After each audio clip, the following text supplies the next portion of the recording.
Hello everyone, long time no see. So in this video I will share with you some tips that I use to learn vocabulary. So it's not meant to be a miracle method for learning vocabulary. I don't actually believe there's a fast and easy way to learn languages, but hopefully all the things that I'm going to talk about today will be useful and will help you learn vocabulary more efficiently. All of the approaches that I will talk about in this video regarding how to learn vocabulary are kind of complementary, so make sure that you watch the entire video to get the full picture. But before we carry on, I would like to thank Polygloss for sponsoring this video. Polygloss is an up-and-coming language app which will be particularly helpful for those of you that have just reached intermediate level in your target language. But what is so special about Polygloss? Well, let's have a look. So the way I would describe Polygloss is it's a collaborative writing app. Once you've chosen your target language in the app, you can get started. You will see 4 pictures which are essentially prompts which you can use to then do a bit of writing. Once you've chosen your picture, you can then write something about it. So if I choose this picture, in Japanese I would say something like Tomodachi ni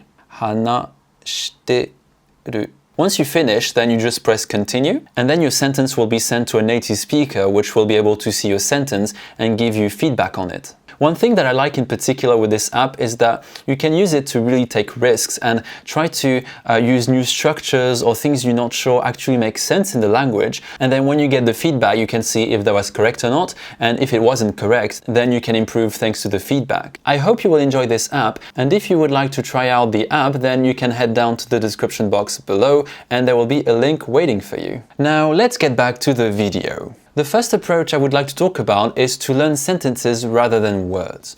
It's not that you can never learn words, sometimes it makes sense to do so, but it's much more efficient to learn sentences. Ideally, the sentences you learn should come from, for example, TV shows that you watch on Netflix during your binge-watching sessions. Don't lie to me, I know you do that. Or if you're not a big fan of watching TV shows, then you can just ask a native speaker to proofread them. You can also get them from, conversations with native speakers, especially written ones, so by text or things like that. And there's 2 reasons for this. So the first one is that you will learn words in context, so you will know how these words are used. And the second reason is that knowing sentences is much more useful for communication because you can literally just reuse them in actual interactions. And you can even recycle these sentences. So imagine in French you know how to say je suis grand, then you can say je suis petit, je suis intelligent, je suis beau. And yes, I'm only using flattering adjectives, but that's not the point. So for these 2 reasons, I think this is the most effective way of learning vocabulary and also grammar because it's sentences. Number 2, it's important to choose words which are relevant. Knowing which words are relevant or not, it's not easy, there's no real formula, it really depends on you. But to help you with it, I'm going to give you some suggestions of questions you can ask yourself about whether when you encounter a word you should learn it or not. But to help you a little bit, I would like to suggest some questions which you can ask yourself when encountering a word and wondering whether you should learn it or not. The first question is, if you're a beginner, would a, say, 8-year-old need that word? If not, then maybe that word is too advanced. Does this topic relate to a topic of interest of yours? If not, then maybe that word can wait. How often are you likely to be needing that word? If you don't think you're going to use it anytime soon because it's not relevant to your life, then again, maybe it's not the right time to learn that word. Is it a formal word? If it's a formal word and that's not the type of language you're trying to learn, then this word can probably wait.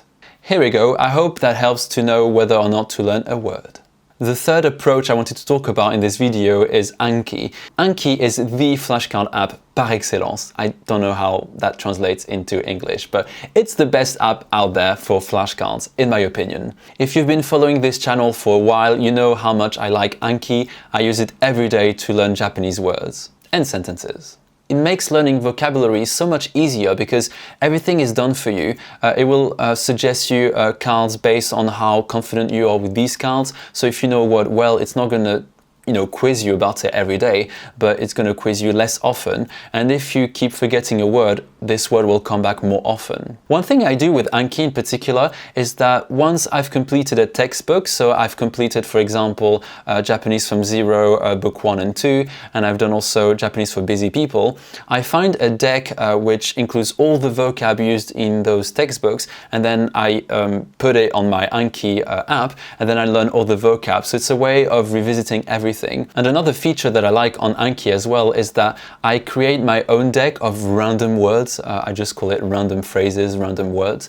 And you can also record. So if I'm watching, Japanese learning channels, I can then record the voice of the YouTuber, and then I can listen to it later when I revise the word, if that makes sense. So it's really useful to practice pronunciation because you can mimic and also use your listening skills, making sure you can actually recognize what is being said. I have to say, one of the small downsides of Anki is that it can be a bit repetitive, so I don't recommend doing it more than 20-30 minutes a day, and the interface is a little bit sort of not very appealing, which I guess shouldn't matter, but it can be sort of important for some people to have an app which is kind of nice to look at, I guess.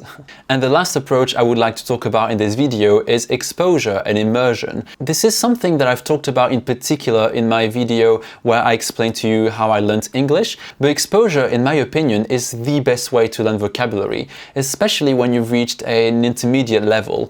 I think when you're a beginner that might be too difficult, although exposure is never a bad thing really, but I think it's more efficient when you reach a higher level and you can understand quite a fair amount of the language. And it's a great way to pick up new words, new phrases, new expressions, because if you learn only through textbooks, you don't get exposed to really idiomatic phrases. You only mostly get exposed to formal language, proper, like very textbooky language, which is very different from what you encounter in TV shows or films, for example. It's not a method which yields instant results, it's really something you do in the long run, and only after a couple of months, maybe years, you really see the benefits of doing it. I don't really see it as a problem because usually watching TV shows or reading books is something you do for fun. It's usually a fun activity, so it makes it not tedious. So I guess it makes it worth it because you have fun, even though it takes a bit of time to see the benefits. You're still doing it while having fun and really sort of getting in contact with the language, how it's kind of spoken by actual native speakers. I hope I'm making sense as usual. And on this note, that's it for today. I hope you found this video helpful. And if you have any questions, please do ask them. I'm always happy to answer comments. And I will see you next week. Bye.